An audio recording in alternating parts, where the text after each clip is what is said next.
Sit rep as follows.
Last night I dreamt about how things were. Of every enemy of the state! And then I woke up here.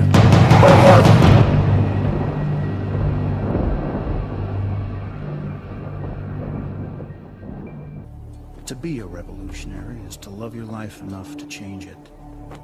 To choose struggle over exile. To risk everything. With only the glimmering hope of a new world to win.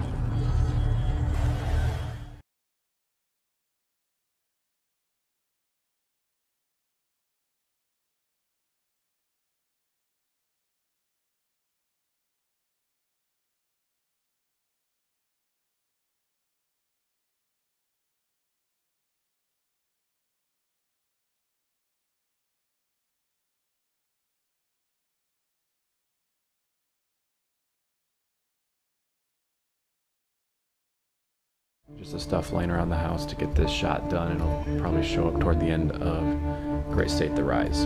So I'm using my wife Kamel as the main subject. She ends up being my subject for most of these little shoots. Say hi to the kids. Hello. Hi.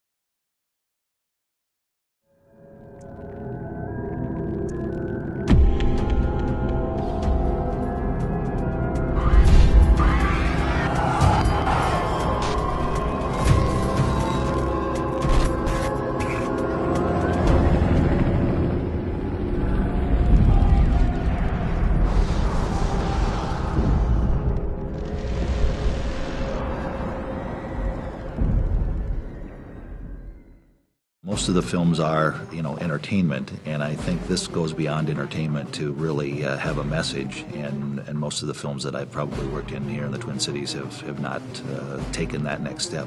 I think that among the innumerable projects I've done, Gray State definitely stands out like a beacon as a unique project as a whole itself. It kind of fits in perfect, timing-wise, of what's going on with the government, even the police forces or different things like that. You couldn't ask for better film to come out now. At first I thought it was kind of cool because there was a lot of action going on, but as I heard a little bit about the concept, it became a little eerie. The ideas that they're dealing with in Gray State are definitely very frightening. If it is true, that's frightening in and of itself, but almost what's more frightening is not knowing whether it's true or not. The idea of Gray State scares me. As I watch the occupation movements, the protests in the Middle East, the financial fights in Europe that are going on right now, I do have fear. I do have fear about what the future holds. Something of this magnitude has never really been done in the Twin Cities film community, I think, just from my years being here. I think it's never been done because I don't think people have ever tried to envision of doing something like this before, as in like a dark, character-driven piece with a compelling story, but yet intense military action. A lot of people don't have that experience, and what David and Mitch have brought to the table has helped them achieve this dream and this realization, but also in the mindset of saying, F it, why hasn't this been done? I didn't really know that it was going to turn out to be this epic story about, a country gone wrong. I've always joked that they're producing a docudrama. Hopefully it doesn't quite turn into a documentary. Well, it's certainly not a documentary by strict definition. Is it something that can happen? I'd say absolutely it can happen. And in fact, I'd say that history has shown us that it has happened more than once. It's a fictional story, but it's a real scenario. I believe the message of Gray State is not a documentary, but it's also not a fiction film. It's in this weird zone where it's based off of fact, but it hasn't happened yet. The movie, as I understand it, it's kind of a dystopian, near future kind of thing. It's kind of like 1984. I like that. But I don't really know anything else about it at all. It's sort of the government behind the government, the power behind the power. There's sort of an Orwellian element to it. I see it as a very real possibility, and in the last few years, it's becoming even more realistic. I mean, you're seeing the potential complete collapse of America, of a global economy. We're seeing the Orwellian nightmare unfold. We're seeing this mass surveillance society. I think it's very realistic that we could live in a dystopian society where dissent is legal. I mean, you think about Orwell, something like 1984 or even Animal Farm, something like that. He wasn't just imagining this stuff. I mean, this was really going on. We know in our history that this kind of thing, at least on some scale, is possible to do. It's really going to sneak up on you. There's going to be a lot of normal, everyday things that you're going to recognize. You're going to be able to see that it doesn't take much to turn it from being what we're used to in the suburbs to people lining up outside a Walmart demanding food. The fact that Gray State talks about the federal government being in charge of food distribution is probably the most realistic thing about it. I think one of the scariest things about Gray State is it doesn't take much of a stretch of the imagination to make the entire scenario plausible. Twisting the normalcy, if you will, of everyday life into something that's really ugly is going to be the most interesting part of this movie. We've seen other countries, modern countries, you know, they have electricity and running water and all these other conveniences. We've seen them fall into and become brutal dictatorships. I think it could very well come to that based on the things that are happening in the news, and we're seeing, you know, the collapse of our economy, so many different things happening. They have paved roads, they have running water, they have electricity, they have cable TV. So what is it that keeps it from happening in the United States? Being Americans, we have a lot of freedoms. And what if those freedoms are taken away? Gray State portrays one potential future for American society, and I saw this and wanted to think, well, that's just one of many possibilities, but it's scary to think how we're already halfway there. We're already at the light gray state, and it's all shades of gray. If you really want to wake up and realize what's going on in your world today, take examples out of Gray State and go Google search some terms. Google search, you know, FEMA camps. Google search Agenda 21, martial law. And don't just look at the first link. Look at the .gov website link and really read and spend some time researching. Anyone that does will be quite shocked and amazed at what they find. I think one of the first things they need to do is just look at history, look at the history of the United States and the history of the world, and acknowledge that things like this can happen, things like this have happened, things like this are happening right now. Things that we would have never believed just a few years ago are now reality. NDAA, secret arrest, the announcement of $40+ billion in the Washington Post to launch 30,000 drones in the next 8 years, weaponized against the American people. Has estimated that drone attacks kill 50 non-targeted persons for each intended target. The basis for the majority of our foreign and domestic policy today, our foreign policy of drones bombing brown people overseas, and now the domestic policy of drones policing us here at home that we only know about now through a Freedom of Information Act request, where we have 63 launch sites in the United States, some of which are not just NASA and military installations, but actual universities throughout the country. And we have no idea how many of these drones are out there. We see the globalists building a giant police state control grid and calling themselves technocrats. A technocrat is a group of dictators who use technology to control people. Incrementally, it's been happening again and again and again. 5 years ago, we didn't have 63 drone sites in this country. 5 years ago, we didn't have the NDAA. 5 years ago, there wasn't a push for SOPA and PIPA and now ACTA and beyond to further control the internet. 2004, for instance, free speech zones were unknown. Everywhere was a free speech zone. That's what this country was founded on. It's a peaceful assembly. You are an American citizen, and you shall be arrested for having freedom of speech and using the First Amendment of the United States Constitution. The Constitution is a very dangerous concept. Do not dare try to invoke the First Amendment of the United States Constitution. This is no longer America. This is Walmart, the United States of America. As they encroach on our rights, as they say there are more and more threats out there and terrorism is real, we're taking off our shoes first, and then we're getting patted down, and then we're getting body scanned and radiated and patted down again, and now I'm getting swabbed with my hands to check for explosives. Do you like to fly? Yeah. Do you think we should be treated like cattle?